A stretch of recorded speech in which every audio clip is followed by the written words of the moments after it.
Halo semuanya, welcome to my channel. Kali ini kita akan menceritakan cerita yang berjudul Madu Cantik yang Tak Tersentuh. Sebelum kita mulai, jangan lupa untuk di-subscribe, like, dan komen.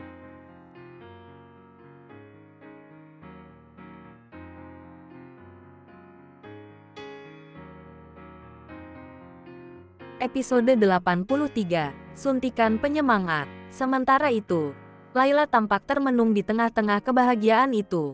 Meskipun dia merasa bahagia juga, tetapi di sisi lain hatinya, terbesit sebuah rasa gelisah yang tak menentu.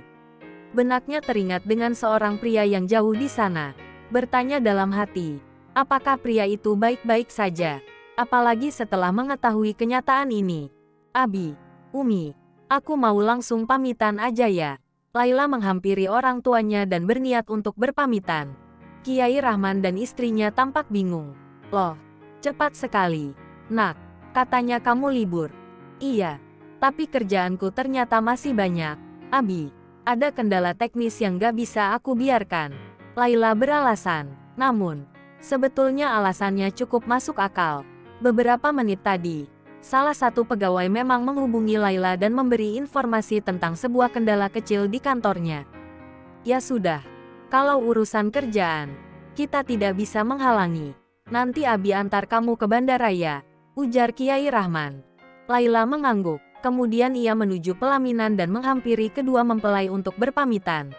Beberapa waktu kemudian, Layla sudah tiba kembali di Bali. Dia tidak ke kantor, melainkan ke rumah yang menjadi tempat tinggalnya sekarang. Rumah itu sudah mulai tahap renovasi. Layla tersenyum ramah menyapa para pekerja. Mbak Layla sudah pulang. Biola terheran melihat Layla secepat itu kembali. Iya, Bi. Layla tersenyum. Bukannya hari ini Nyonya Belva menikah? Tanya Biola lagi. Iya, tapi akad nikahnya sudah selesai. Aku milih pulang cepat karena banyak kerjaan, Bi. Layla menilik arloji di tangannya. Ya udah, aku ke atas dulu ya, Bi.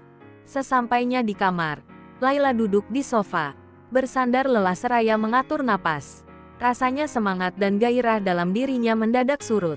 Entah karena apa, dia merasa begitu gundah saat ini. Layla memilih untuk membersihkan diri kemudian melaksanakan ibadah salat. Waktu sudah menunjukkan pukul 4 sore. Layla memutuskan untuk mengunjungi Rafin. Barangkali rasa gelisahnya berasal dari sana. Mungkin setelah bertemu, kegelisahan itu akan hilang. Saat ini Layla dan Rafin duduk berhadapan. Pria itu tersenyum manis melihat Layla yang tampak resah. Seperti ada sesuatu yang ingin disampaikan. Bukankah di sana sedang berbahagia? Kenapa kamu kelihatan murung gitu? Rafin menaikkan sebelah alis, menatap lurus gadis cantik di hadapannya. Yang di sana memang tengah bahagia. Tapi, yang di sini pasti sedang terluka. Layla menimpali, tatapan matanya seolah bisa menebak perasaan pria di depannya. Rafin sendiri malah tersenyum getir, tak berkomentar lagi. Kemarin untuk pertama kalinya kita ketemu lagi setelah hampir 10 tahun gak ketemu. Ada banyak yang ingin aku bicarakan sama kamu sebetulnya, Mas. Layla mulai berujar serius. Rafin tersenyum dan mengangguk. Aku juga, ada banyak yang ingin aku lakukan sama kamu. Hanya saja kita keterbatasan waktu. Aku rindu mengusili kamu. Layla mencebikkan bibir saat yang keluar dari mulut Rafin malah menginginkan keusilannya dilakukan lagi. Nggak usah sok kuat deh, Mas. Aku tahu. Kamu lagi sedih kan sekarang. Layla kemudian memberikan sebuah kotak makanan untuk pria itu. Nih, kamu makan dulu. Aku tahu kamu lapar dan pasti kangen kan makanan kayak gini. Rafin melebarkan mata. Layla membawakan sebuah kotak makan yang menunya adalah makanan favorit Rafin. Perutnya mulai berbunyi. Tentu saja dia jadi lapar sungguhan. Padahal sebelumnya sudah makan. Kamu masih ingat aja makanan kesukaan aku ini. Rafin terlihat tidak sabar ingin mengeksekusi makanan itu. Ya udah, nih makan. Layla memberikan sendok pada pria itu. Rafin bersemangat dan langsung melahap. Gadis itu tersenyum melihatnya. Enak banget, beli di mana? Tanya Rafin dengan mulut yang terisi penuh makanan. Bikin sendiri. Rafin melebarkan mata. Oh ya, ini masakan kamu. Layla mengangguk. Ya, gimana? Enak gak? Sejenak Rafin terdiam. Dalam hati, Dia merasa tertegun dengan ini semua. Pasalnya baru pertama kali ada seorang gadis yang menyiapkan makanan favoritnya dan membuat sendiri. Enak banget, kayak masakan ibuku. Kamu nggak bohong kan? Atau ini sebenarnya masakan ibuku? Ya, Rafin menatap Jahil dan mengetes. Laila mendengus perlahan. Ngapain aku bohong? Lagian cuma bikin daging rendang aja, masa harus bohong sih? Itu kan gampang. Gadis itu terus membela diri. Rafin semakin senang mendengarnya. Nggak ngangka, gadis kecil ini sekarang udah pandai masak, kata Rafin. Membuat Laila terkikik. Gadis kecil yang kamu kenal ini udah bukan anak-anak kali, Mas. Aku udah dewasa, timpal Laila. Rafin pun tertawa kecil. Belum ada 10 menit. Bekal makanan itu sudah habis dilahapnya. Kalau menyantap hidangan favorit, memang terkadang lebih cepat habisnya. Omong-omong soal dewasa, kamu kapan nikah? Tanya Rafin tiba-tiba, membuat Laila sedikit kesal. Di usianya yang saat ini, dia harus terbiasa dengan pertanyaan demikian. Belum, jawabnya singkat. Kenapa belum? Rafin semakin menyebalkan menurut Laila. Ya karena belum ketemu jodohnya lah, Mas. Laila menjawab ketus. Kamu nungguin aku? Ya, goda Rafin. Jika dengan gadis itu, Rafin selalu saja usil dan senang meledek. Laila hanya tersenyum getir. Suasana mendadak hening. Jangan terburu-buru nikah. Kalau emang belum dapat yang cocok, apalagi kalau dijodoh-jodohkan, lebih baik pantaskan diri dulu. Karena katanya kan jodoh adalah cerminan diri. Kalau kita fokus memperbaiki diri, berarti sama saja kita sedang memperbaiki jodoh kita nanti. Rafin mendadak serius dan bijak. Apa yang dikatakannya memang benar. Rafin bisa berujar demikian karena telah melalui sebuah perjalanan hidup yang memberikannya pengalaman berharga. Laila pun mengangguk setuju. Awalnya dia memang takut akan perjodohan dari orang tuanya.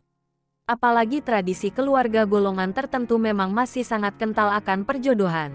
Namun, Laila sangat bersyukur karena orang tuanya tidak semengerikan itu. Orang tuanya bisa dengan bijak menyikapi pilihan masa depan putrinya, termasuk tidak ingin menjodoh-jodohkan. Kamu benar, aku emang gak mau menikah dalam waktu dekat ini.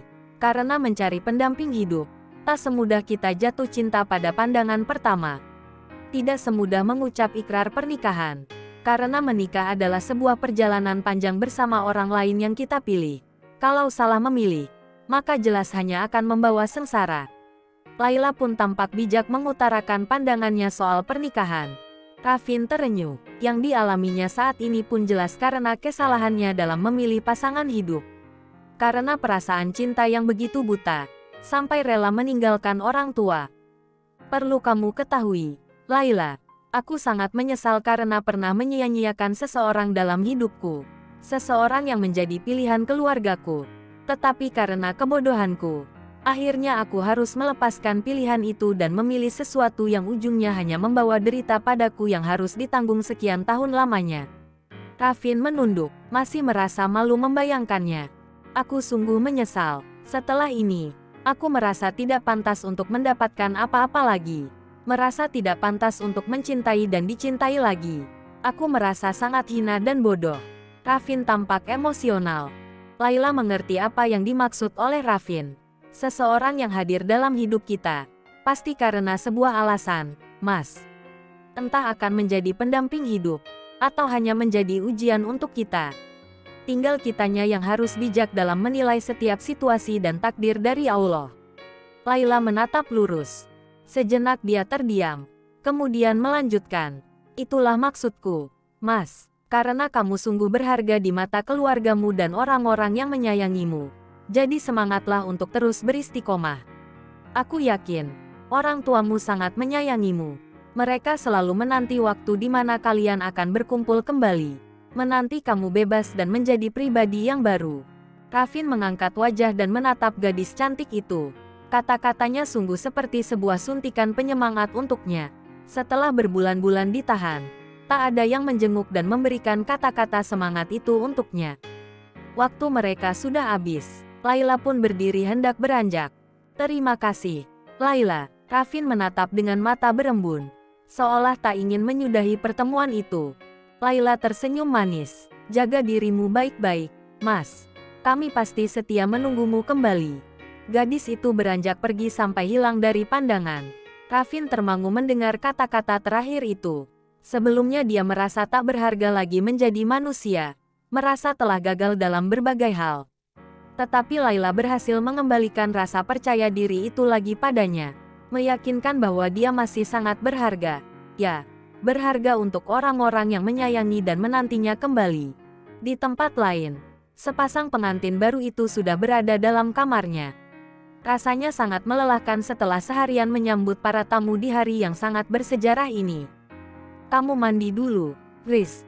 Belva yang sedang membuka bagian aksesoris di hijabnya hanya bisa tersenyum menatap pria yang kini telah menjadi suaminya.